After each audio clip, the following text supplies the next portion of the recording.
నా దగ్గర డబ్బులు లేవు, మాట ఇచ్చాను, అప్పుల మయంలో ఉంది, ఒక రోజుతో 2 రోజులతో పరిష్కారం అయ్యేది కాదు.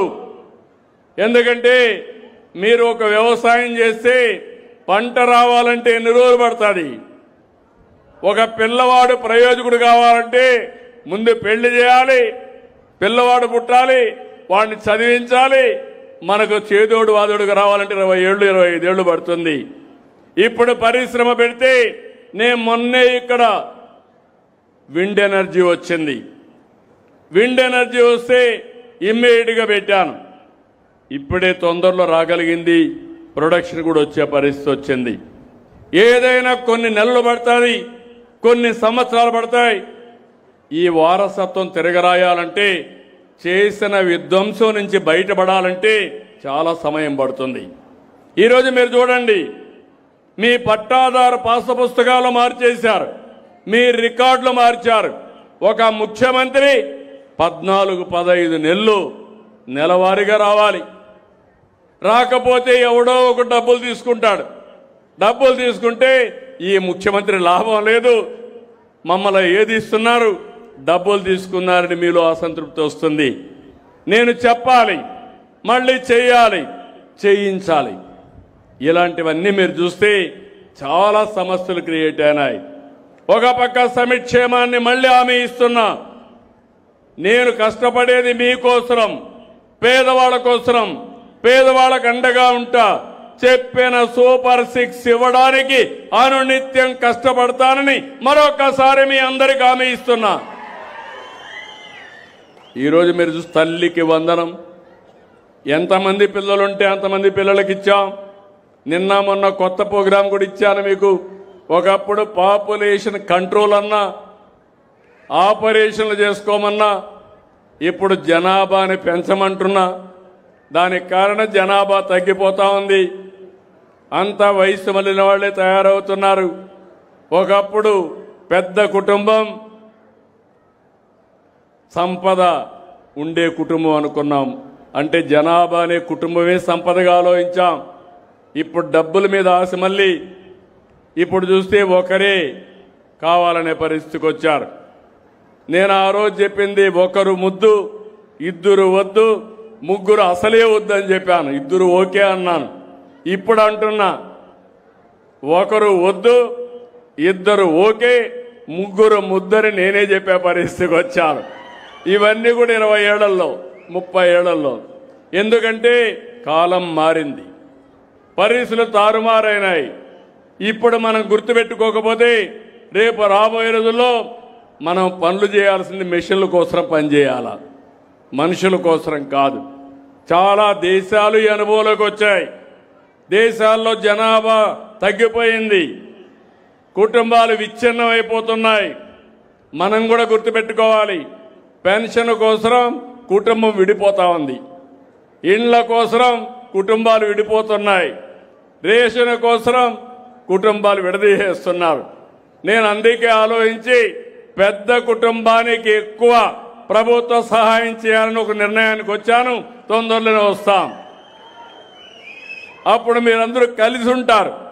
కలిసి ఉంటే కలదు సుఖం, విడిపోతే అన్ని సమస్యలే. ఇప్పుడు పిల్లలుంటే స్కూలు తీసుకుపోవాలంటే మనుషులు లేరు. ఇప్పుడు అందుకే చాలామంది పెళ్ళిళ్ళు చేసుకున్నాక పిల్లలే వద్దు, మేము ఉండేది ఇద్దరం, వీడిని ఎవరు చూసుకుంటారనే పరిస్థితికి వచ్చారు. అందుకే కొత్తగా ఒక రూల్ తీసుకొస్తున్నాను, అందరికీ పిలిపిస్తున్నాను. భార్య భర్త సమాన బాధ్యత పిల్లల పెంపకంలో తీసుకోవాలని కొత్తగా అందరికీ చెప్తున్నాను. ఇప్పుడు మగవాళ్ళకు కూడా లీవ్ ఇస్తున్నా. ఇద్దరు పిల్లలు ముగ్గురు పిల్లలుంటే ప్రభుత్వ ఉద్యోగాలు చేస్తే ఒక 2 నెలలు వాళ్ళకు కూడా లీవ్ ఇస్తా. భార్యతో సమానంగా పిల్లల్ని పెంచే బాధ్యత తీసుకోవాలి. లేకపోతే ఆడవాళ్లే భారం అయిపోయి ఈ పిల్లలే వద్దు, నీకు బాధ్యత లేదనే పరిస్థితికి వచ్చారు. అదే మరిగా మీరు చూస్తే రైతు అన్నదాత 20,000 రూపాయలు ఇస్తున్నాం. మైక్రో ఇరిగేషన్ 90% డబ్బులు ఇస్తున్నాను, నీళ్లు ఇస్తున్నాం. హార్టికల్చర్ను అభివృద్ధి చేస్తాం. అదే మరిగా ఎక్కడికక్కడ టెక్నాలజీ ఉపయోగించి అగ్రిటెక్ ద్వారా ముందుగానే ఎలాంటి తెగులు వస్తుందో పసిగట్టే మార్గాన్ని కూడా మీకు అందరికీ ఇస్తున్నా. ఇవన్నీ చేసి మీ ఆదాయం పెంచుతాం. రైతే రాజు కావాలి, రైతు అప్పుల పాలు కావడానికి వీలు లేదు. అలాంటి కార్యక్రమాలు తీసుకున్నాను. ఇది కాకుండా ఇంకో పక్క మా ఆడబిడ్డలకి దీపం నేనే పెట్టా. మళ్ళీ ఈరోజు 3 సిలిండర్లు ఉచితంగా ఇస్తున్నా. మళ్ళీ ఇంకో పక్కన మీరు ఒకసారి చూస్తే శ్రీశక్తి ఆర్టీసీ బస్సుల్లో ఉచిత ప్రయాణ సౌకర్యం. ఎక్కడికి పోవాలన్నా దర్జాగా మీ ఆధార్ ఇచ్చేసి ఏ టెంపుల్కి పోవాలన్నా, ఏ మసీదుకి పోవాలన్నా, ఏ ప్రాంతానికి పోవాలన్నా ఫ్రీగా ప్రయాణం చేసి ఏర్పాటు చేశాను. ఒకప్పుడు తల్లిని చూడాలంటే భర్త పర్మిషన్ కావాలి, లేకపోతే డబ్బులు ఇవ్వాలి. ఇప్పుడు ఎవ్వరి పర్మిషన్ అవసరం లేదు. ఏ దేవాలయానికి పోవాలన్నా బస్సు ఎక్కి నేరుగా వెళ్ళిపోవచ్చు. అక్కడ కూడా ఉచితంగా భోజనం పెడుతున్నాం. మళ్ళీ అన్నదానం అన్ని టెంపుల్స్లో పెడుతున్నాం. దానికి కూడా ప్రక్షాళన చేస్తున్నాను.